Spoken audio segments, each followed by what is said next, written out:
కార్యక్రమం స్వామివారి యొక్క అభయాంజనేయ స్వామి దాసాంజనేయ స్వామి క్షమించండి, దాసాంజనేయ స్వామి వారి సమక్షంలో మరి ఈనాటి కార్యక్రమంలో గత 3 రోజులుగా హరికథ కార్యక్రమాలు జరుగుతున్నాయి. అలాగే మంచి భక్తి ఆధ్యాత్మిక సాంస్కృతిక కార్యక్రమాల్లో భాగంగా ఈరోజు నాకు కూడా అవకాశం కల్పించారు. దాసాంజనేయ స్వామి వారి యొక్క ఆలయ కమిటీ సభ్యులు, మరి అధ్యక్షుల వారు, ఉపాధ్యక్షుల వారు, అందరూ కమిటీ ఆలయ సభ్యులు, అర్చక స్వామి అందరూ కూడా పేరు పేరున ప్రతి ఒక్కరికి నా హృదయపూర్వక ధన్యవాదాలు తెలియజేసుకుంటున్నానండి. ముఖ్యంగా మా తల్లిదండ్రులకి, మా గురువులకి పాదాభివందనం చేసుకుంటూ కథాగానం ప్రారంభిస్తున్నాను. వీళ్ళ తరించి జన్మ సార్థకం చేసుకోవాల్సిందిగా కోరుకుంటున్నాం.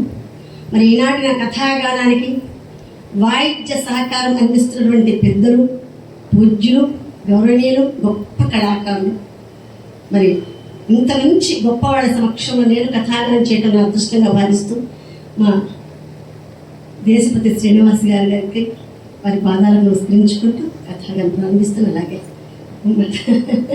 మాస్టర్ గారికి 3వసారి అనుకుంటాం మీరు కదండి, కోదండరామ శర్మ గారు, మరి అద్భుతమైనటువంటి కీబోర్డ్ వాయిద్యం, మరి వారి పర్యవేక్షణలో నేను కథాగానం చేయటం నా పూర్వజన్మ సుకృతంగా భావిస్తాను.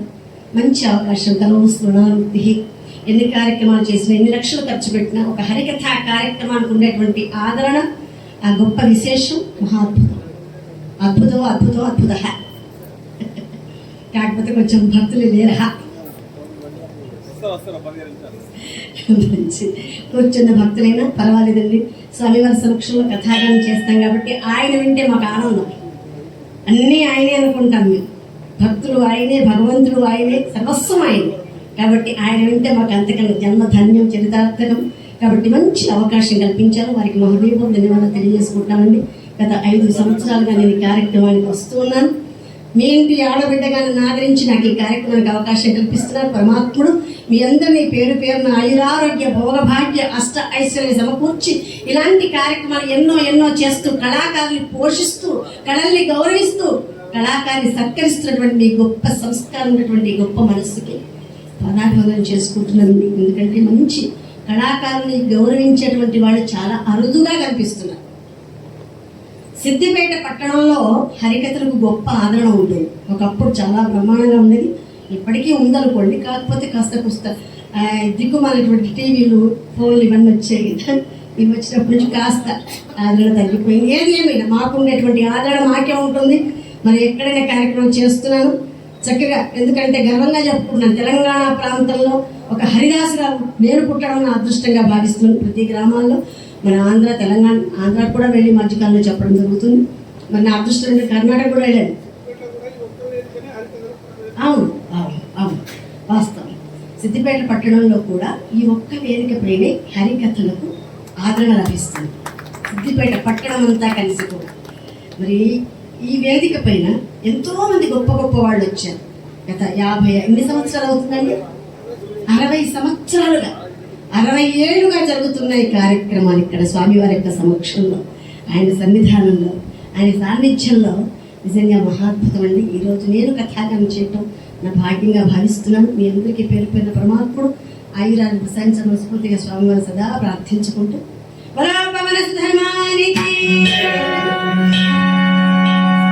శంకర భగవానికి హర పార్వతీ హర హర హర మహాదేవ శంభో శంకర శ్రీరామ రామ రామేతి రమే రామే మనోరమే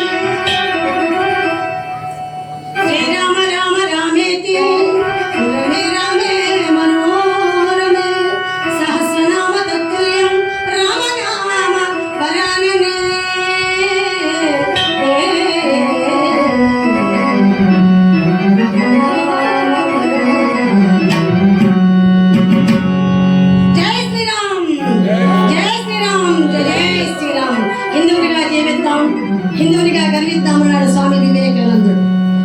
హైందవ జన్మ రావడమే అదృష్టం అండి. ఇన్ని జన్మల పుణ్యమో ఈ జన్మ మనకు వచ్చింది. ఈ జన్మను సార్థకం చేసినటువంటి గొప్ప గొప్ప అవకాశాలు మనందరం కూడా కల్పించుకుంటున్నాం. మళ్ళీ మళ్ళీ రాదు మానవ జన్మ, ఒకే ఒక్కసారి వస్తుంది. 84 లక్షల జీవరాశులు ఒక మానవుడికి అన్నీ ప్రాప్తం చేశాడు భగవంతుడు.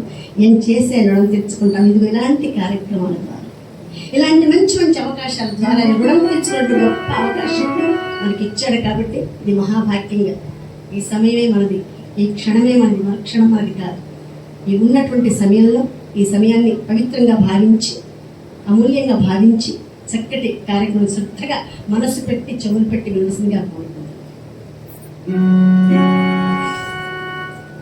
ఈ జగం అన్నటువంటి 2 అక్షరాల ప్రపంచంలో ప్రపంచాన్నంతా కూడా భగవంతుడు 2 అక్షరాల్లో వ్యక్తం చేశాడు. భక్తులారా, ఇంత పెద్ద ప్రపంచం, ఎంత పెద్ద ప్రపంచం అండి! ఇంత పెద్ద ప్రపంచం ఇదంతా కూడా 2 అక్షరాల్లో క్లుప్తం చేశాడు భగవంతుడు. ఈ జగం అన్నటువంటి 2 అక్షరాల ప్రపంచంలో ప్రాణం అన్నటువంటి 2 అక్షరాలు, బిడ్డ అన్నటువంటి 2 అక్షరాలుగా రూపొంది, తల్లి తండ్రి అన్నటువంటి 2 అక్షరాలు, ఆ బిడ్డను పెంచి పోషించి బాల్యం అన్నటువంటి 2 అక్షరాల వయస్సులో, విద్య అన్నటువంటి 2 అక్షరాల కొరకు, గురు అన్నటువంటి 2 అక్షరాన్ని ఆశ్రయించి, ప్రజ్ఞ అన్నటువంటి 2 అక్షరాలు ప్రదర్శించి, డబ్బు అన్నటువంటి 2 అక్షరాలు సంపాదించి, కీర్తి అన్నటువంటి 2 అక్షరాలు గడిస్తున్నాడు మానవుడు మహాశివ. ఇక మూతి అన్నటువంటి 2 అక్షరాలు ఉండి, ముక్తి అన్నటువంటి 2 అక్షరాలు చేరుకోవడానికి 2 అక్షరాలు కామ క్రోధ లోభ మోహ మదమత్సర్య. వాటిని జయించడానికి త్యజించడానికి కృష్ణ అన్నటువంటి 2 అక్షరాల భగవంతుడు గీత అన్నటువంటి 2 అక్షరాల గ్రంథాన్ని మనకు అందించి, దానిలోని సారాంశమును తెలుసుకొని రామా అన్నటువంటి 2 అక్షరాల భగవంతుని చేరుకుంటే మన ఈ జన్మ ధన్యమని మన పెద్దలు మనకి ఇదివరకే తెలియజేశారు. ఈ 2 అక్షరాల ప్రపంచంలో మనం మానవులుగా పుట్టడం అదృష్టంగా భావించాలండి. ప్రతి ఒక్కళ్ళు కూడా దీన్ని ధరించి జన్మ సార్థకం చేసుకోవాల్సిగా కోరుకుంటున్నాం. ఈనాటి మన కథాగానము గజేంద్ర మోక్షము. భాగవతంలో అతి ముఖ్యమైనటువంటి ఘట్టం ఏదైనా ఉందంటే అది గజేంద్ర మోక్షమే. గజేంద్రుడికి మోక్షాన్ని ప్రాప్తం చేసేటువంటి శ్రీమన్నారాయణ యొక్క చరిత్ర భాగవతంలో చరిత్ర. భాగవతం భాగవతం భాగవతం అని అన్నా విన్నా ఎలాంటి వాడైనా బాగుపడిపోతాడు. అది భాగవత చరిత్ర యొక్క మహిమ. మనకు భగవంతుడు ఇచ్చినటువంటి సంపద అండి ఈ భాగవత రామాయణ మహాభారత. ఈ సంపదను నిజంగా ఇంత చక్కటి కార్యక్రమాల్లో జరిపించుకుంటున్నామంటే అదృష్టం ప్రతి ఒక్కడిది కూడా. ఈ గజేంద్ర మోక్షం కథాగానం, గజేంద్రుడు ఎంతో శ్రమించి కష్టపడి మరి స్వామిని ప్రత్యక్షం చేసుకొని ఆ యొక్క ముక్తిని ప్రసాదించమని వేడుకున్నటువంటి కథాగానం గజేంద్ర మోక్షం. పరీక్షణ్ మహారాజు పాండురాజు యొక్క కుమారుడైనటువంటి అర్జునుడు, వారి కుమారుడైనటువంటి అభిమన్యుడు, వారి కుమారుడైనటువంటి పరీక్షణ్ మహారాజు పుట్టినప్పటి నుంచి వాళ్ళందరినీ కూడా తీక్షణంగా పరీక్షగా చూడటం వల్ల అతనికి పరీక్షిత్ అన్నటువంటి పేరు పెట్టారు. ఆ పేరు సార్థకం చేసుకున్నాడు. అందరినీ తీక్షణంగా పరీక్షణంగా చూడటం వల్ల పరీక్షణ్ మహారాజు. మరి తాతలు తండ్రులు మామలు మేనమామలు అంత గొప్పవాళ్ళు వాళ్ళంతా కూడా సామాన్యుల పంచపాండవులు. మహాభారతంలో పాండవుల యొక్క విశేషాలు చాలా అద్భుతం. అలాంటిది వాళ్ళందరినీ చూస్తూ పెరిగాడు ఆయన పరీక్షణ్ మహారాజు. అభిమన్యుల వారి యొక్క కుమారుడు. అభిమన్యుల వారు నిజంగా గొప్ప పరాక్రమవంతుడు. అతనికి జన్మించినటువంటి వాడు పరీక్షణ్ మహారాజు. ఒకానొక సందర్భంలో చక్కగా ధర్మబద్ధంగా మరి వాళ్ళందరూ కూడా మహాప్రస్థానం చేసేటువంటి అనంతరం పరీక్షణ్ మహారాజు రాజ్య పరిపాలన చేస్తున్నాడు. ఎంత చక్కగా ఉందండి ఆ యొక్క రాజ్య పరిపాలన. ఎంత బాగా చేస్తున్నాడంటే, రాజ్యాన్ని పరిపాలించేటువంటి మహారాజు ఎంత గొప్పవాడై ఉండాలంటే ప్రజలందరినీ కూడా తన కన్న బిడ్డల్లా కాచి కాపాడుకునేవాడై ఉండాలి. ప్రజలకి కూడు పెట్టేవాడై ఉండాలి, కానీ కూడబెట్టుకునేవాడై ఉండకూడదు మహారాజు అన్నటువంటి వాడు. రాజ్య పరిపాలన ఎలా ఉందండి? ప్రజలు ఇతి బాధరెరంగరు, ధనమాన ప్రాణ భయం ఎలా ఉంటుందో తెలియదు. సుభిక్షంగా ఉన్నారు, సస్యశ్యామంగా ఉన్నారు, పిల్ల గెల్ల గొట్టు గోద పైరు పంట అన్ని క్షేమంగా ఉన్నాయి పరీక్షిత్ మహారాజు యొక్క రాజ్య పరిపాలనలో. మరి అలాంటి పరీక్షిత్ మహారాజు ఒక సందర్భంగా క్రూర మృగాలన్నీ కూడా ఆ పంటను పాడు చేస్తున్నటువంటి విషయాన్ని విని క్రూర జంతువులు వేటాడడానికి ఒక సమయంలో వేటకు వెళ్ళిపోయాడు. ఆ వేటకు వెళ్ళినప్పుడు వేటాడి వేటాడి వేటాడి వేటాడి అలిసిపోయాడు. మధ్యాహ్నం దాకా మధ్యాహ్నం వరకు వేటాడాడు. ఆ వేటాడి అలిసిపోయినటువంటి మహారాజు గారికి చాలా శ్రమించాడండి. వేటంటే సామాన్యది కాదు. వేటాడడం, జోదమాడడం, పానం సేవించడం 3 కూడా ముఖ్య ధర్మాలు మహారాజుడికి. బ్రాహ్మణస్య తపోజ్ఞానం తపః, క్షత్రస్య ప్రజారక్షణం. సద్బ్రాహ్మణుడికి తను చేసేటువంటి ఆ కార్యక్రమాలు ఏవైతే ఉన్నాయో అవి ఒక తపస్సులా చేస్తాడు, ఒక తపస్సులా. అలాగే మహారాజు రాజ్య పరిపాలన కూడా అలాగే చేస్తాడు. అలాంటి మహారాజు శ్రమించి వేటాడి వేటాడి వేటాడి అలసిపోయి ఒక్కడే అయిపోయాడు. తోడుగా ఎవరూ లేదు. దాహం వేస్తుంది. ఆ ఎండు మండుటెండలో ఆ దాహార్తి దాహబాధతో అలా ముందుకు పోయాడు. ఆ ముందుకు పోగానే అక్కడ ఒక శమీకుని వృక్షం, శమీకుని యొక్క ఆశ్రమం కనిపించింది. ఆ ఆశ్రమంలో ఆ శమీకున్నటువంటి ఒక మహర్షి తపస్సు చేస్తూ ఉన్నాడు. ఆయన తపస్సు చేస్తున్నాడు. లోపల ఇలా బాబువాడి ఏమండి, మిమ్మల్ని దాహం వేస్తుందండి, అసలు మంచిని తీసుకొచ్చి పట్టండి. మిమ్మల్ని స్వామి, ఎవరండి లోపల? ఎవరు లేరా?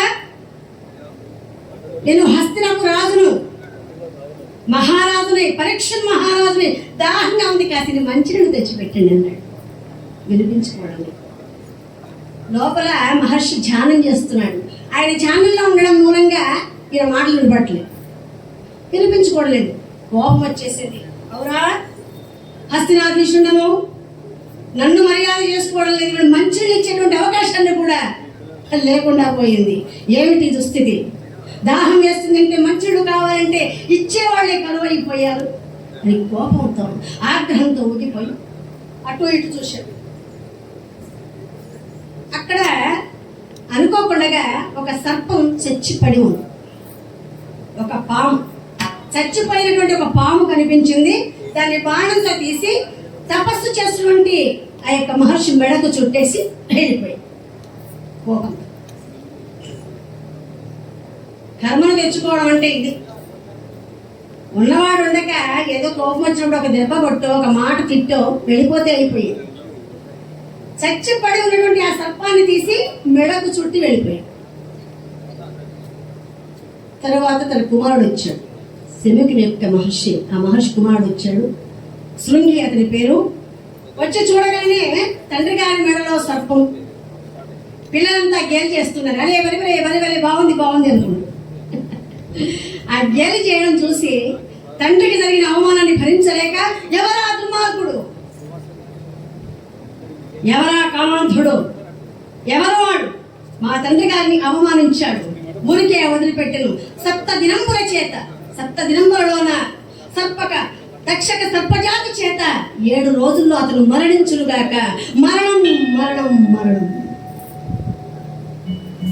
7 రోజుల్లో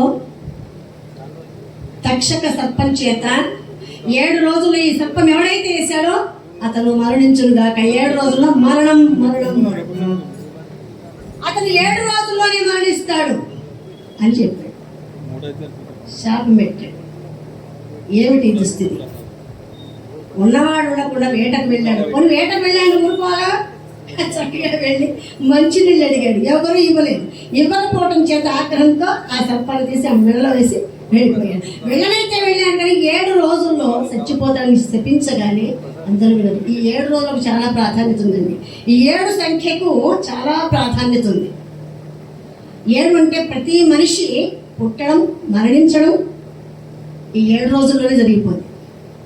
ఆదివారంతో మొదలైతే శనివారంతో ముగించుకుంటుంది. శనివారంతో ముగిసిపోతుంది. ఈ 7 రోజులని పుడతాడు, 7 రోజులే మరణిస్తాడు. అంటే పూర్తిగా 7 రోజులు అనుకోకండి మీ ఆయుష్. కాబట్టి 7 రోజులు ఉంది కాబట్టి అలా 7 దినముల చేత తక్షక సర్పజాతి చేత మరణించుడుగా కానీ శపించగానే ఆ విషయం ఆ నోట అయినటువంటి మహారాజు గారికి తెలిసింది. మహారాజు గారికి తెలిసి 7 రోజుల్లో నేను మరణిస్తానా, పర్వాలేదు అనుకున్నాడు. జాతస్య ద్రోర్ముచ్చుకు, ఎప్పటికైనా మరణం తప్పదు తలుచుకున్నాడు మనసులో. ఎప్పటికైనా చచ్చేవాడిని, కానీ మరణించిన తర్వాత ఏం చేయాలి, మనకేం కావాలి, మోక్షం కావాలి. చూసారా, ఆ మోక్ష ప్రాప్తి కోసం ఏం చేయాలి అని బాగా ఆలోచించారు. ఆలోచించి వ్యాస భగవానుడి దగ్గరికి వెళ్ళి విషయాన్ని చెబితే, సుగ మహర్షి దగ్గరికి వెళ్ళండి, మీకు అనేక కథలు చెబుతారు. అందులో భాగవత చరిత్ర, గజేంద్ర మోక్షం అనేటువంటి కథ విన్నారంటే మీకు మోక్ష ప్రాప్తి లభిస్తుంది అన్నారు. భాగవతంలో గజేంద్ర మోక్షానికి అంత ప్రాధాన్యత ఉంది. మరణించిన తర్వాత మోక్షం కావాలంటే గజేంద్ర మోక్షం కథ వినాలంటే. సరే వెళ్ళాడు. సుఖ మహర్షి ముఖంలోంచి జారి పడింది భాగవత ఫలం. ఎంత చక్కగా చెబుతున్నాడండి. అనేక మంది మహర్షులంతా కూడా ఆ నిమిషాన్ని అలా కూర్చొని ఉన్నారు, ఆ దేవదేవుని ప్రార్థించుకుంటూ. ఆ సుఖ మహర్షి చెప్పినటువంటి ఆ కథలన్నీ వినుకుంటూ ఉన్నాడు. ఇందిరారమణ గోవింద గోవింద, గోవింద గోవింద, జయ జయ నారాయణ, జయ జయ నారాయణ.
ఎంత చక్కటి వాయిద్యాలండి, అద్భుతమండి, అద్భుతంగా వాయిస్తున్నారు. ఎందుకంటే అది జన్మతః సంస్కారం, ఏదో కొత్తగా రాలేదు, వాళ్ళు నేర్చుకుంటే వచ్చింది కాదు, జన్మతః సంస్కారం.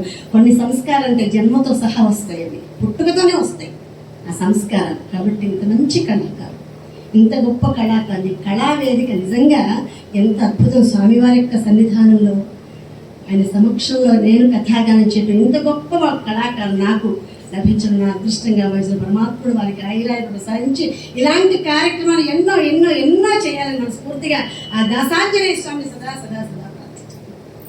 గట్టిగా చేయాలి కొట్టుకోవాలండి. ఎందుకంటే శరీరం అనే వృక్షం, పాపాలటువంటి పక్షులు పారిపోవడానికి ఏం చేస్తాం?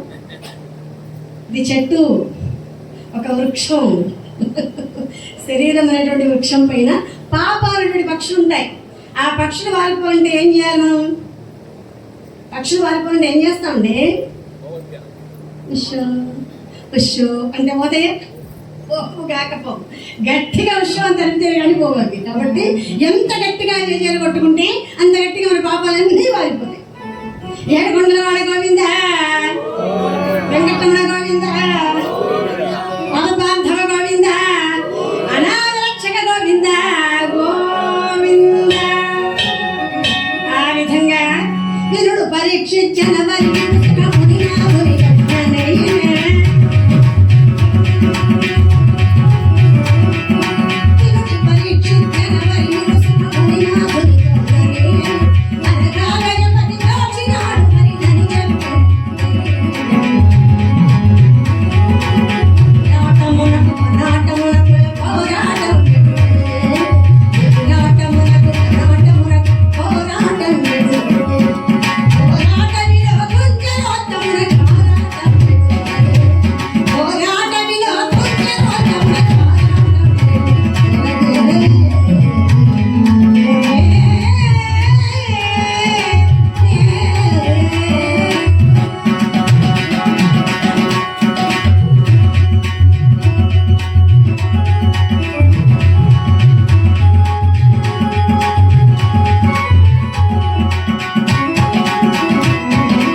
చక్కగా చెప్తున్నాడండి భాగవత కథను.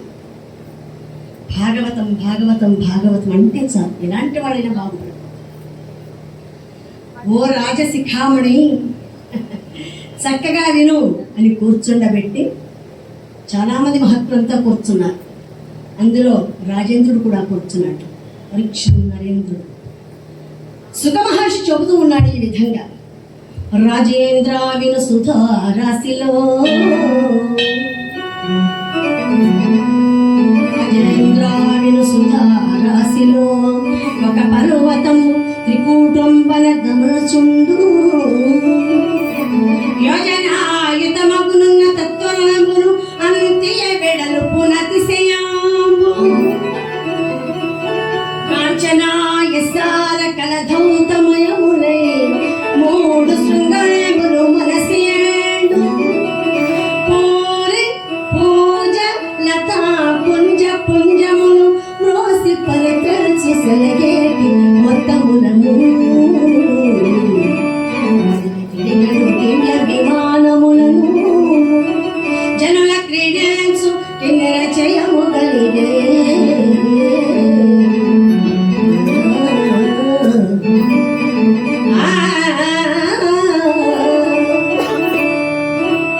ఓ రాజశిఖామణి, పాలసముద్రంలో త్రికూటాచలమైనటువంటి ఒక పెద్ద పర్వతం ఒకటి ఉంది. దాని పేరు త్రికూటాచలము అనేటువంటి పర్వతం. పర్వతం అంటే తెలుసుగా, పర్వతం అంటే ఒక పెద్ద కొండ.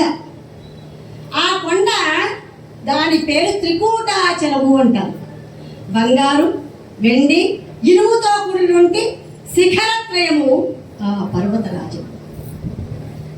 10,000 ఎత్తులో, యోజనాల ఎత్తులో 10,000 యోజనాల వెడల్పుతో ఉంది ఆ కొండ. అది ఒక పెద్ద పర్వతం. ఆ పర్వతం పైన ఎన్నో వృక్షాలు, ఎన్నో రకాల పక్షులు, మరెన్నో రకాల జంతువులు కూడా నివసిస్తూ ఉన్నాయి. ఆ ప్రదేశంలో. ఎంత చక్కగా ఉందండి ఆ పర్వతం. నిజంగా గరుడ గంధర్వ యక్షులంతా కూడా చక్కగా గానం చేస్తూ ఉన్నారు. ఒక రంగస్థలంగా భావించి అనేక రకాల చెట్లు, అనేక రకాల పూల మొక్కలు, అనేక రకాల జంతువులు నివసిస్తూ ఉన్నాయి ఆ అడవిలో. ఆ అడవిలో జంతువులు అంటే 10,00,000,000,000కు రాజు అయినటువంటి ఒక గజరాజు కూడా అందులో నివసిస్తూ ఉన్నాడు. 10,00,000,000,000కు రాజు ఆ గజరాజు. ఎన్నో ఏనుగులు ఉన్నాయి ఇందులో. 10,00,000,000,000కు రాజు. 10,00,000,000,000 కండి, బాగా వినండి. 10,00,000,000,000కు రాజు ఆ గజరాజు. చాలా మంది ఉన్నారు, 1,00,000 మంది భార్యలు. ఇక సంతానం చెప్పనక్కర్లేదు.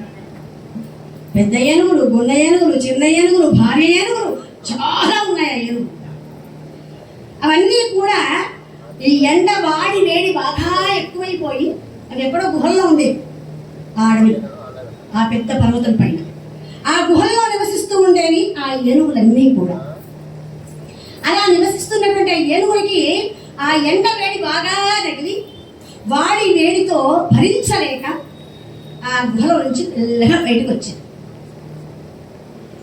ఈ సమూహం అంతా కూడా ఎలా ఉంది ఆ ఏనుగుల గుంపు అంటే, నిజంగా శ్రీమద్ అజ్జాడ ఆదిభట్ల నారాయణదాసు గారు వారు వెనవేశం కట్టు, జులుపాల జుట్టు, నొసట కుంకుమ పట్టు, మేన్ పసిడి కట్టు, విద్యలకు పట్టు, నడయాడు వెల్పు చెట్టు, హరికథా శిల్ప సామ్రాట్టు శ్రీ ఆదిభట్టు. శ్రీమద్ అజ్జాడ ఆదిభట్ట నారాయణదాస వరేణ్యులు నిజంగా హరికథా పితామహులు, అపర కుంభావ సరస్వతులు, అమ్మవారి ఉపాసకులు. నిజంగా ఎంత చక్కటి కథలండి, ఎంత గొప్ప సాహిత్యం అండి. స్వతహాగా స్వయంగా ఆయనే రచించుకొని కథాగానం చేసేవాడు.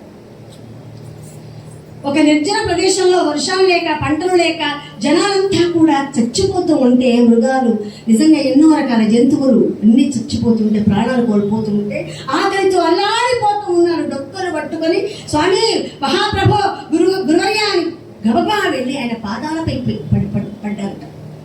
అప్పుడు ఆ దృశ్యాన్ని చూసి తట్టుకోలేకపోయారటండి. అది పట్ల ఆయన చరిత్ర మహాద్భుతం.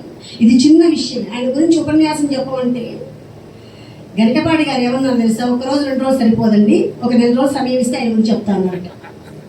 1 నెల రోజులు సమయం ఇస్తే అది ఏదో ఆయన గురించి 2 గంటలు 3 గంటలు చెప్పుకోవడంగా అంత గొప్ప మహానుభావుడు ఆయన. అప్పుడు ఆవేశంతో ఆ బాధ చూచి తట్టుకోలేక ఆకలితో అల్లాడిపోతున్నారు ఆ ప్రజలంతా కూడా భరించలేకపోయాడండి. చంద్ర పంచ నడుముకేసి కట్టుకొని, కాళ్ళకు గజ్జలు కట్టుకొని, చేతుల చెంతలు కట్టుకొని గ్రామ పంచాయతీ ఆఫీస్ దగ్గరికి వెళ్ళి హరికథ చెబుతూ ఉంటే, లైట్లు లేవు, మైకులు లేవు, వాయిద్యాలు లేవు, ఏమీ లేకుండా అద్భుతమైనటువంటి హరికథ గానం చేస్తూ ఉంటే ప్రజలంతా కూడా పరిగెత్తుకుంటూ వచ్చారట. సగం కథ అయిపోయేసరికి బలబల బలబల అంటూ వర్షం పడిందటండి. హరికథ ఏ ప్రదేశంలో అయితే జరుగుతుందో, కేవలం ఒక్క ప్రదేశం కాదండి, ఆ ప్రదేశ పరిసర ప్రాంతాలు కూడా పునీతమైపోతే దానికి నిదర్శనమే మన ఆదిభట్ల నారాయణదాసు. వర్షాలు పడ్డాయి, పంటలు పడ్డాయి, చక్కగా ఉన్నారు, సుభిక్షంగా ఉన్నారు. రాజ్యంలో జనాలంతా కూడా శంభో అంటే చాలు పక్క గ్రామాల వినిపించేది. ఎంత చక్కగా, ఎంత అద్భుతమైన సాహిత్యం అండి. గొప్ప గొప్ప సాహిత్యం. ఆయనే స్వయంగా రచించారు కొన్ని కథలు. ఓ హర శంకర హర హర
పేరు వచ్చింది మహానుభావుడు.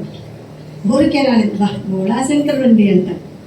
ఏమైనా కొంతమంది ఉంటారు, ధర్మగుణం ఉంటుంది, ధార్మిక గుణం, మంచి మనస్సు, అంటే మంచి వాళ్ళు మంచి పనులు చేస్తారనుకోవడానికి కూడా ఇది ఒక చక్కటి నిదర్శనం.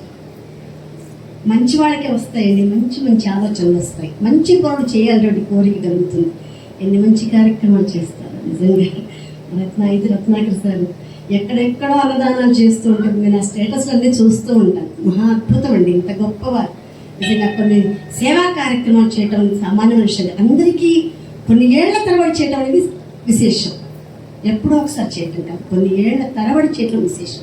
భగవంతుడు ఇలాంటి కార్యక్రమాలు, సేవా కార్యక్రమాలు, కళాకారుని పోషించేటువంటి విధానం, అలాంటి కళాకారుని పోషిస్తున్నారు అంటే అందులో వారు ఒక కేవీ రమణాచారి గారు పరోక్షంగా ఉన్నారు. పరోక్షంగా ఆయన్ని స్మరించుకోవాలి మేము. ఎందుకంటే హరిదాసుల పార్టీ కల్పవృక్షం ఆయన. సివిల్ ప్రెస్లో ఉన్నటువంటి శ్రీ వెంకటేశ్వర స్వామి ఒక్క మాటలో చెప్పుకోవాలంటే అంత గొప్పవారు ఆయన. మా హరిదాసులు ఎంతో ఆదరిస్తారు, ఎంతో గౌరవిస్తారు. చాలా కార్యక్రమాలకు అవకాశాలు కల్పిస్తుంటారు, కొంతమందికి పరిచయాలు చేస్తున్నారు మమ్మల్ని. అందులో మా పైత రత్నాకర్ సార్ కూడా ఒకళ్ళుగా భావిస్తాం. ఎందుకంటే ఇలాంటి కార్యక్రమాలు కొన్ని ఏళ్ళుగా చేస్తున్నారు, అదృష్టంగా భావిస్తామండి. మాకు చక్కటి అవకాశం కల్పించారు, పూర్వజన్మ సుకృతంగా భావిస్తాను. నేనైతే ఇలాంటి మంచి మంచి స్నేహబంధాలు దొరకడం, వాళ్ళ ఇంటి ఆడబిడ్డగా నన్ను ఆదరించి ఈ కార్యక్రమానికి అవకాశం కల్పించడం, మీ అందరికీ పరమాత్ముడు ఐరాన్ని తెలుగు సమకూర్చని మనస్ఫూర్తిగా స్వామి వారి సదా శంకర భగవానికి. తపస్సు అంటే చాలా ఇష్టం పరమేశ్వరుడికి. ఏదడిగితే అది అలా ఇస్తూ వస్తూ ఉంటాడు, ఏదడిగితే అలా. తపస్సు అంటే ఇష్టం, తపస్సు చేస్తే చాలు. ఒక భక్తుడు ఏం చేసాడు, కొండల్లో గొల్లో గడిపై తపస్సు చేయడం మొదలుపెట్టాడు. సామాన్యుడు కాడు శంకరయ్య. తపస్సు చేస్తేనే ప్రత్యక్షం అవుతాట, వరాన్ని ఇచ్చేస్తాట. ఎలా ఇస్తాడో చూద్దాం. ఓం నమః శివాయ నాగేంద్రహారాయ త్రిలోచనాయ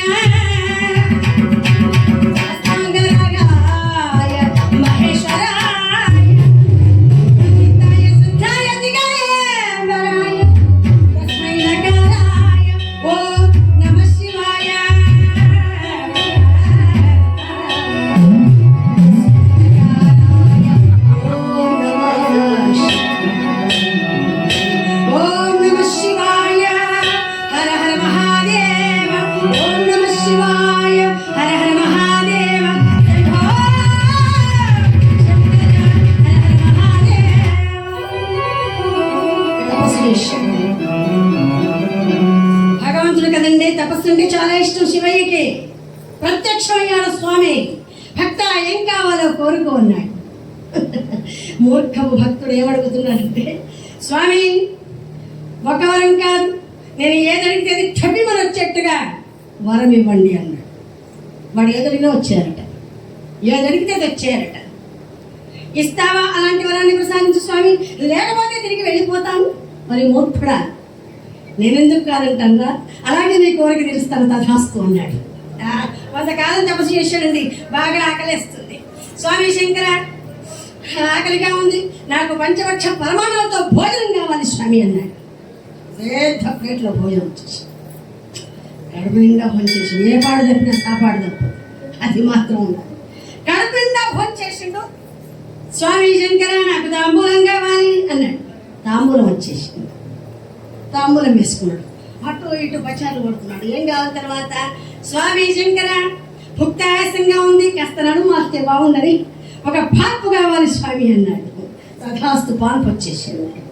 మంచిగా పాన్పు మీద పడుకున్నాడు.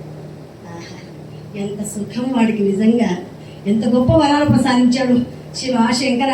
హాయిగా ఉంది, ఆనందంగా ఉంది, నిద్ర రావడం లేదు. ఒక అందమైన అమ్మాయి ఇచ్చి ఆడుతూ పాడుతుంటే చాలా అందంగా ఉంటుంది, నాకు అమ్మాయి కావాలి అన్నాడు. తథాస్తు చక్కటి అందమైన అమ్మాయి వచ్చేసింది. ఆడవే అరందాల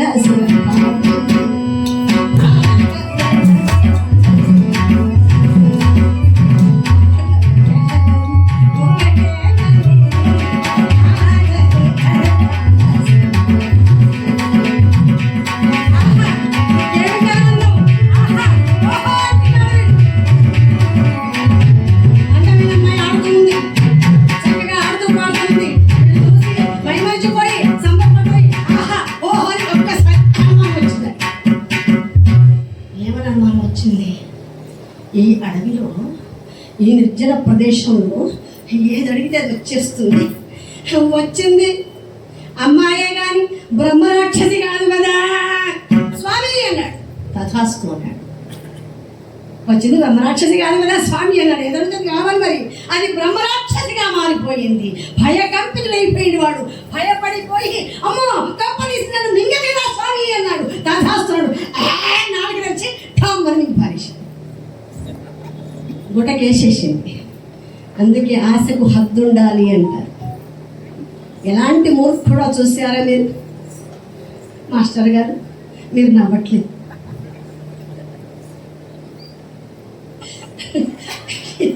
నిజంగా మా అదృష్టం అండి మీరు దొరకడం. అలాగా తల్లివారు మింగిపారేసింది. బొడాశంకరు అంటే సామాన్య మూర్ఖుడు. నువ్వు తవ్వుకున్న గోతులో నువ్వే పడాలి అంతే అనుకున్నాడు. ఎవరు తవ్వుకున్న గోతులో వాళ్ళే పడాలి. అలాగే భక్తులు ఏం కోరుకోవాలో అదే కోరుకోవాలి. అంత గొప్ప స్వామి. అందుకే బొడాశంకరుడు అన్న పేరు వచ్చింది. ఒక్కసారి గట్టిగా గట్టిగా గట్టిగా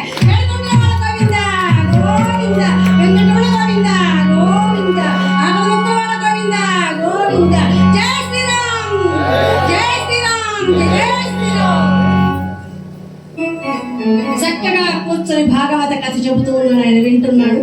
ఈ ఏనుగుల గుంపు గురించి చెబుతూ ఉన్నాడు. శ్రీమద్ అచ్చాడు ఆదిభట్ల నారాయణ అద్భుతంగా వర్ణించారు. ఆ ఏనుగుల గుంపు ఎలా వెళుతుంది అంటే కొండగడ్డలేదా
ఆ ఏనుగుల గుంపు ఎప్పుడైతే అడవిలోకి ప్రవేశించాయో పులులు మొత్తం పొదరిళ్లలో దూరం పులులు మొత్తం పొదరిళ్లలో దూరం గుహలు చొచ్చు భూదారములు పొరియలలో దాగి హరిచలకమునకే హరిణ చేయము మడుగుల జొరపాడు మహిష సంగములు మడుగుల జొరపాడు మహిష సంగములు గండసే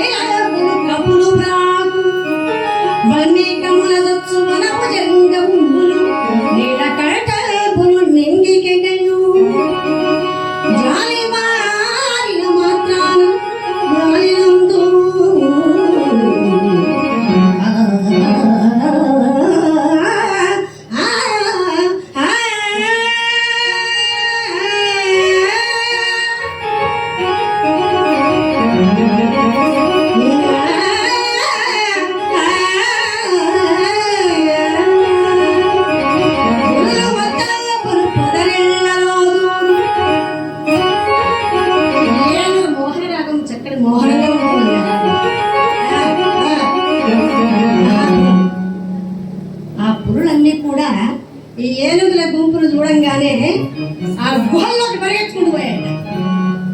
ఏనుగేమో అంత పెద్దగా ఉంటుంది, పురుడేమో ఇంతే ఉంటాయి. గుంపు సమూహం ఎంత పెద్ద గుంపు, 1,00,000 ఏనుగులతో కలిసి సలక్షణంగా బయలుదేరింది. ఆ గజరాజు, ఆ ఏనుగురాజు మా రాముడు షావుకారు గారికి నమస్కారం స్వామి. అమ్మ నమస్కారం. షావుకారు గారు చూడట్లేదు. అయ్యా రాముడు శేఠు గారు, రాముడు శేఠు గారు, మీ అందరికీ మా దేవుడు ధన్యవాదాలండి. మంచి కార్యక్రమం కావాలి, నాకు మళ్ళీ అవకాశం కల్పించారు. పరమాత్మ మీ అందరికీ ఆయురాన్ని సాధించాలని కోరుతున్నాను. భల్లూకాలు చల్లు మన ఆ నీళ్ళలో ఆ బురదల్లోకి దూరిపోతున్నాయి. మరి కోతులు కొండలకు ప్రాగుతున్నాయి, నెమళ్ళు నిండికి ఎగిరిపోతూ ఉన్నాయి. నెమలి అంతెత్తు ఎగురుతుంది, కానీ పులిని చూసి భయపడిపోయి అంతెత్తును చెగురుతూ ఉన్నాయట. లేళ్ళు పరుగులు తీస్తూ ఉన్నాయి, మరి ఏనుగు రఘుకు తొక్కేసుకుంటూ వెళ్ళిపోతాయని. ఎవరి భయం వారిది, అహంకారం. 10 లక్షల కోట్ల ఏనుగులకు గజరాజు. అహంకారం చూడండి ఎలా ఉంటుందో. ఎంత ఎదిగితే అంత ఒదిగి ఉండమని చెప్పింది శాస్త్రం. ప్రతి ఒక్కరికి ఎదిగినా కొద్ది ఒదిగి ఉండడం నేర్చుకోవాలి ప్రతివాడు. అహంకారంతో గర్వంతో విర్రవీగిపోతుంది ఆ గజరాజు. సామాన్యుడు కాదు. మరి అన్ని ఏనుగులకు రాజు ఉంటే మాటల. వెళ్ళాడు, అడవిలో ప్రవేశించాడు. ఆ చెట్లన్నీ కూడా ఒక్కొక్కడిగా పెరిగి అది పారేస్తున్నాడు. పెద్ద పెద్ద రాళ్ళు కనిపించాయి. ఆ రాళ్ళను తీసి అలా విసిరి కొడుతున్నాడు. ఆ తొండంతో తీసి అలా విసిరి కొడుతుంటే ఎక్కడో వెళ్ళిపోయి పడుతూ ఉన్నాయి అవన్నీ. అతనాకుతం చేస్తున్నాడు. ఆ ఆడ ఏనుగులు పెట్టుకొని ఆ వెంట పెట్టుకొని భార్యా సమేతుడై ఆ భార్యల సమేతుడై ఆ లేలేత చిగుళ్ళన్నీ తెంపి వాడు తినిపిస్తూ ఉన్నాడు. కందమూలాన్ని తవ్వుతూ ఆ కందమూలాలు తినిపిస్తున్నాడు. కాయలన్నీ కోస్తూ తినిపిస్తున్నాడు ఆ ఏనుగులకి. భార్యాభర్తలు కదండి, మరి అన్యోన్యమైనటువంటి ప్రేమ, ఆ అనురాగం, ఆ దాంపత్యం అద్భుతం. స్వర్గంలో చేస్తాడు పెళ్ళైన తర్వాత భూలోకాన్ని విడిచిపెడతాడు దేవుడు. ఎక్కడికి వచ్చిన తర్వాత కూడా పెళ్లి చేసుకుంటాము. అందుకే ఆ దాంపత్య జీవితం అంత అద్భుతంగా ఉంటుంది, అంత గొప్పగా ఉంటుంది. మరి భార్యాభర్త, సతికి పతి, పతికి సతి అయిపోయినాయి. కూరగాయలు శుభం. కూర్చుని కథవి. ఇక్కడ ఆ భార్యాభర్తలు ఎంత అనురాగంగా అన్యోన్యంగా ఎలా ఉన్నారంటే, కొంతమంది కూడా ఉంటారు దంపతులు. భార్యాభర్తలు ఎలా ఉండాలి? అమాయకురాలు భార్య, ఏమండి నాకు ఇంగ్లీష్ సరిగా రావట్లేదు, నేను ఇంగ్లీష్ నేర్చుకుంటున్నాను, ఒక 2 పదాలు నాకు అర్థం కావట్లే, అవేంటో చెప్పండి అని. ఏంటి ఆ పదాలు? ఇంగ్లీష్ నేర్చుకోవడం మంచి అలవాటు, మంచి గుణమే, పర్లేదు నేర్చుకోండి. మరి ఆ 2 వర్డ్స్ ఏంటి అని అడిగాడు ఆయన. అదేమిటోనండి, ఒకటేమో కంప్లీట్, రెండోది ఫినిష్ అని చెప్పింది. ఒకటి కంప్లీట్, 2 ఫినిష్. ఈ 2 పదాలు నాకు అర్థమై చావట్లేదు అనేది. పిచ్చింది అన్న, 2టికి ఒకటే అర్థమే అన్నాడు ఆయన. 2టికి ఒకటే అర్థమే అంటే అదేమిటో కొంచెం ప్రాక్టికల్గా చెప్పండి అని. ప్రాక్టికల్గా చెప్పాలి. సరే చెప్తాను నేను. నువ్వు నన్ను పెళ్లి చేసుకున్నావు కదా, నీ జీవితం కంప్లీట్ అయిపోయింది. నేను నిన్ను పెళ్లి చేసుకున్నాను కదా, నా జీవితం ఫినిష్ అంతే అర్థం అన్నాడు. అలాంటి వాళ్ళు కూడా భార్యాభర్తలకు అనుబంధం ఎలా ఉండాలి అంటే, నిజంగా పుణ్య దంపతులు అంటారు, ఆది దంపతులు అంటారు. మరి ఇలాంటి చక్కటి ఆ భార్యాభర్తలుగా ఉన్నటువంటి ఆ గజరాజు ఆ ఏనుగులు వెంట పెట్టుకొని ఆ సతీ బృందంతో కలిసి ఆ అడవిలో వీరవిహారం చేస్తున్నాడు. అంతా కూడా ఆ అడవంతా కూడా అతలాకుతం చేస్తూ ఉన్నాడు.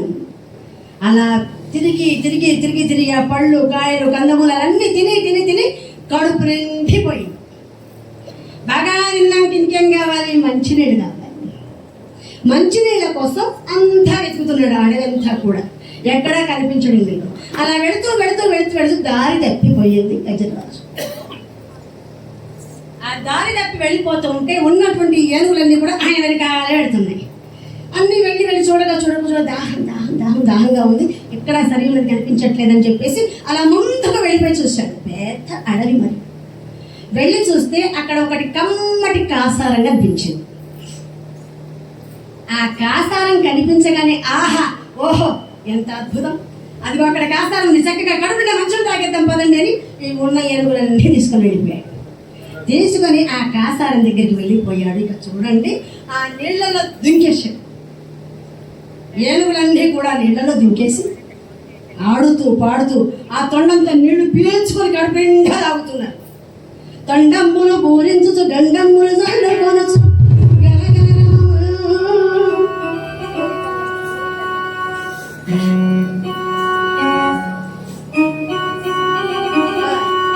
తొండంబులు పూరించుచు గండంబులు చల్లుకొనుచు గలగలనవములు. ఆ తొండాలతో జుర్రున లాగేసే నీళ్లు కడుపు నిండా లాగే. కడుపు ఎండిపోయిన తర్వాత ఆ నీళ్లలోకి దింటాయి కదా, వాటి ఆనందం చూడనక్కర్లేదండి.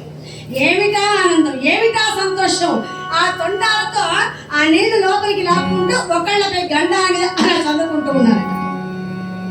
గండమ్మలు చల్లుకొనుచు గలగలరవములు. ఆడవాళ్ళంతా కూడా కడుపుండా తాగారు నీళ్ళు.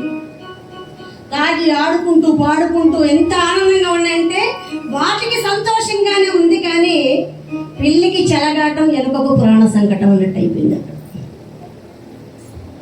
ఆ నీళ్లలో కొన్ని జలచరాలు ఉంటాయి, కొన్ని ప్రాణులు ఉంటాయి.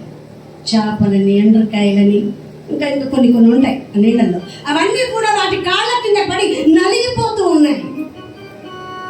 ఆ గట్టు మీద ఉంటే ఆ చెట్లన్నీ లాగి ఆ నీళ్ళలో వేసేస్తున్నాయి. ఆ నీళ్ళలో ఉండేటువంటి ఆ తామరాకులు, తామరపులు అవన్నీ కూడా తీసి లాగి అటు ఇటు పారేస్తున్నాయి. చల్లా చెదురు చేస్తూ ఉన్నాయి. ఆనందం, సంతోషం ఆ భార్యలతో ఆడుకుంటూ పాడుకుంటూ ఎక్కడైనా సంతోషం గడుపుతున్నాడు గజరాజు. నాకేమిటి, నాకేమట్టం ఉంది, నన్నెవరు అనేవాళ్ళు అని అహంకారంతో విర్రవీగుతూ ఉన్నాడు. అక్కడ ఆ తామర పూలన్నీ తీసి ఆ గజరాజు మీదన్న వేసి ఆహా ఓహోని పొగుడుతూ ఉన్నాయి. ఆ ఉన్న గుణయ్యను కూడా, చిన్నయ్యలన్నీ కూడా చిచి తామర పూలు బాగాలేవని చెప్పేసి తామర కాడలు తీసి అన్నీ వేసి ఆహా ఎంత అందంగా ఉన్నారు రాజావారు. ఈ తామర కాడలన్నీ మీ పైన వేస్తే నాగులు ధరించుకున్నటువంటి పరమేశ్వరులా కనిపిస్తున్నారని పొగుడుతున్నారట. కొంతమంది ఎలా ఉంటారంటే అసలు ఏమంటున్నారో తెలియట్లేదు. అలా ఆడుతూ పాడుతూ వాటిని పొగుడుతూ ఉంటే ఆనందంగా, ఎంత సంతోషంగా అతలాకుతలైపోతుంది ఆ చెరువంతా కూడా, పొలంతా కూడా. అప్పుడు అది అలా ఆడుతున్న సమయంలో ఆ నీటి లోపల ఉందండి ఒక ముసలి. చాలాసేపు నుంచి గమనిస్తూ ఉంది. ఈ అల్లరి చేయడం, ఈ గోల చేయడం, ఈ అతలాకుతలం చేయడం, ఈ చెట్లన్నీ పెరికేయడం, ఆ లోపల నుంచి తామర కాడలు తీసి పారేయడం, ఆ ప్రాణులన్నీ కూడా తొక్కేస్తూ ఉన్నాయి. ఆ బురదంతా పైన పోసుకుంటే మళ్ళీ నీళ్లు చదువుకుంటూ ఉన్నాయి. ఇది బాగా గమనించింది. ఆ నీళ్ల లోపల ఉన్నటువంటి ఒక మొసలి మగలి చూచి మెల్లిగా కోపంగా వచ్చింది. సరసిలో నుండి సంకరించి గుప్పించి గుంకించి నంకరించి ఆ మొసలి ఆ నీళ్ళలోంచి చూసింది, హుంకరించింది. ఇదే ఆ మగ ఏనుగు. ఏం చేస్తున్నా చూడండి. ఒక్కసారి ఆ తోక టమీల నీళ్ళలో పెట్టి వెళ్ళి అలా గట్టిగా కాలు పట్టేసుకుంది. ఆ ముందర ఉన్నటువంటి ఆ కాలు గట్టిగా పట్టుకుంటే ఏనుగు సామాన్యుడా గజరాజు ఆ ఏనుగు మీద, కాలు మీద ఏదో ఒక చిన్న ఈగ వాళ్ళనట్టు అనిపించిందట. అని అలా అన్నాడు. ఎదురించుకున్నాడు, దులిపేశాడు. దులిపేయి కానీ ఆ మొసలి మామూలుగా పట్టుకుందో ఏమో వెళ్ళి అంత దూరం పడిపోయి కోపం ఎక్కువైపోయింది ఆ మొసలికి. కళ్ళన్నీ ఎర్రబడిపోయాయి, కోపంతో రగిలిపోతుంది. మళ్ళీ గబగబా వచ్చి ముందరికి గట్టిగా పట్టుకొని ఆ గడ్డ పళ్ళంటి పళ్ళు ఉన్నాయి కదా ఆ మొసలివి పట్టుకొని ఇలా నడిపేస్తుంది, కొరికేస్తూ ఉంది ఆ కాలంతా. ఆ కాలును లాగడానికి ప్రయత్నం చేస్తుందండి. ఏం చేస్తున్నాడు ఈ గజరాజు? అది రావడం లేదు. ఈ మొసలికి ఉండేటువంటి ఆ ముళ్ళన్నీ కూడా పుచ్చుకుంటున్నాయి. ఆయనకి రక్తం వస్తుంది భయంకరంగా. కాలు లాగుతున్నాడు, రావట్లేదు. మొసలి నీళ్ళలోకి లాగుతుంది, ఏనుగు బొడ్డు మీదకి లాగుతుంది. ఈ ప్రయోగంలో, ఈ ఘర్షణలో ఏం జరుగుతుందో అర్థం కాక గట్టు మీద ఉన్నటువంటి ఏనుగులన్నీ చూస్తున్నాయి. ఆడ ఏనుగు వాళ్ళంతా భార్యలు. మరి ఈయనకేదో జరుగుతుంది కానీ గట్టిగా చెప్పట్లేదు. నీళ్ళలో ఏమో తగిలిందమ్మ, ఏమండి ఏమైందండి, ఏం జరుగుతుంది అని అడుగుతున్నాయి. ఆ గట్టు మీద ఉన్నటువంటి ఆ ఏనుగులన్నీ కూడా ఏమీ చెప్పడం లేదు. ఏం జరుగుతుంది చూస్తూ ఉన్నాయి. అలాగా ఏమండి మీరు పైకి రండి, మీరు పైకి రండి, రావడానికి లేదు. అలా గట్టిగా లాగుతున్నాడు లాగుతున్నాడు లాగుతున్నాడు. ఆ మక్కని విడిచిపెట్టడం లేదు. ఆ పళ్ళతో గట్టిగా పట్టేసింది అలా. అందుకే అంటారు, పట్టు ఎలాంటి పట్టు పట్టేవరనైనా మకరి పట్టు పట్టేవంటారు. ఆ మకరి పట్టు అంత భయంకరంగా ఉంటుంది. అలా లాగుతున్నాడు లాగుతున్నాడు లాగుతున్నాడు. ఆ పైన ఉన్నటువంటి ఆ ఏనుగులన్నీ కూడా చూస్తూ ఉన్నాయి, కానీ ఏమి చేయలేక నిస్సహాయ స్థితిలో ఆ చిన్ని కళ్ళలోంచి నీళ్లు వస్తున్నాయండి. అవి బాధపడుతున్నాయి. మా ఆయన గారికి ఏదో జరిగిపోయింది, ఏమైపోతారో ఏమో, ఏం చేయాలి, ఎలా, ఎవరు రక్షించేవాళ్ళు లేరా, ఎవరు కాపాడేవాళ్ళు లేరా, ఎవరెందుకుంటారండి? ఎవ్వరు ఉండరు. ఎవరి బాధ వాళ్ళే అనుభవించాలి, ఎవరి కర్మ వాళ్ళే అనుభవించాలి. కర్మ ఎవరిని విడిచిపెట్టారు. కాబట్టి ఆ కర్మానురూపేణ అలా బాధపడుతున్నాడు, లాగుతున్నాడు లాగుతున్నాడు లాగుతున్నాడు, రావడం లేదు. అంటే ఎవరో వస్తారని, ఏదో చేస్తారని ఎదురు చూసి మోసపోకుమా అన్నటువంటి సామెత ఊరికే రాలేదు. ఎంతమంది భార్యలున్నా, ఎంతమంది కొడుకులున్నా ఎవరు వచ్చి వాళ్ళ బాధ తీర్చలేరు, వాళ్ళ బాధ తీసుకోను లేరు. అంటే ఇల్లు వాకిలి నమ్మకురా, ఎవరైనా నమ్మకూడదండి. మనకు మనమే, ఎవరికి వాళ్ళే ధైర్యంగా ఉండాలి. బాగా గుర్తుపెట్టుకోండి, ఇవన్నీ కూడా ఇప్పటి బంధాలే, ఎప్పటి బంధాలు కాదు. ఇల్లు వాకిలి నమ్మకురా, ఇల్లాలి ప్రేమను నమ్మకురా, ఆడుచు పాడుచు దేవుడు చేసిన బొమ్మలురా, మనిషే మట్టి మనిషిరా, నా శబ్దములో అహమున్నదిరా, నాదే నాదని మురియకురా, వాదనలెన్నో చేశావా, వరసలను నువ్వు పెంచావా, కాలం తేరిన కాయం, కన్న కొడుకు దహించుటే కాయం, ఇది ఒక మానవ సాంప్రదాయం. నా శబ్దములో అహమున్నది, ఇది నాది, ఇది నేనే, ఇది మాది. ప్రతి జీవుడు భగవంతుని చేరుకోవడానికి ఈ అహంకారమే అడ్డుగోడ. ఇది తొలగిందంటే, ఈ నాది అనేటువంటి అహంకారం లేకపోతే తొందరగా జీవాత్మ ఆ పరమాత్మకి వెళ్ళిపోతాడు. పరమాత్మని తెలుసుకుంటాడు, అంతే. అహంకారం ఎప్పుడు ఉండకూడదు. దానికి నిదర్శనమే మన గజేంద్ర మోక్షణం కథా సారాంశం. ఇక్కడ అందరూ చూస్తున్నారు. అలా గట్టుకు లాగుతున్నాడు, మొసలి నీళ్ళల్లోకి లాగుతుంది. గజరాజు గట్టుకు లాగుతున్నాడు, మొసలి నీళ్ళలో కరి మకరి మకరి కరి, అలా ఒకరికొకరు వాతులాట భయంకరంగా. ఇలా ఘర్షణ చేసి చేసి చేసి కొంతకాలం గడిచిపోయిందండి. 1000 సంవత్సరాల కాలం గడిచిపోయిందట. చూడండి, ఈ 1000 సంవత్సరాల కాలంలో ఆ కాలు గట్టిగా పట్టుకోవడానికి వెనక ఉన్న కాలు కూడా దానికి మెలేశాడు, తాడులాగా పడిపోయాడు. ఆ కాళ్ళు నాకు కాళ్ళు పట్టేసి తాడులాగా మెలక వేసుకొని నా కింద పడిపోయి ఇవన్నీ రాక్కుపోయి రక్తాలు కారిపోతూ చిక్కి శల్యమైపోతూ ఏం చేయాలో అర్థం కాక తరులగిరులా నురుముసేయు మకరికి చికెనా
ఏ రూపంబున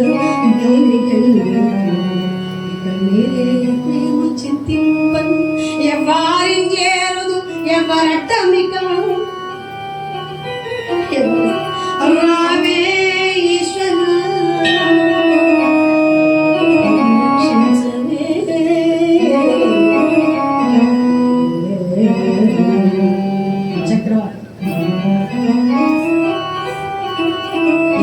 చేరుతూ తరుల గిరుల నురుగు చేయి కొండలు భల్లి కూడా పిండిలా చేసేటువంటి సమర్థుడనే ఏమైపోయింది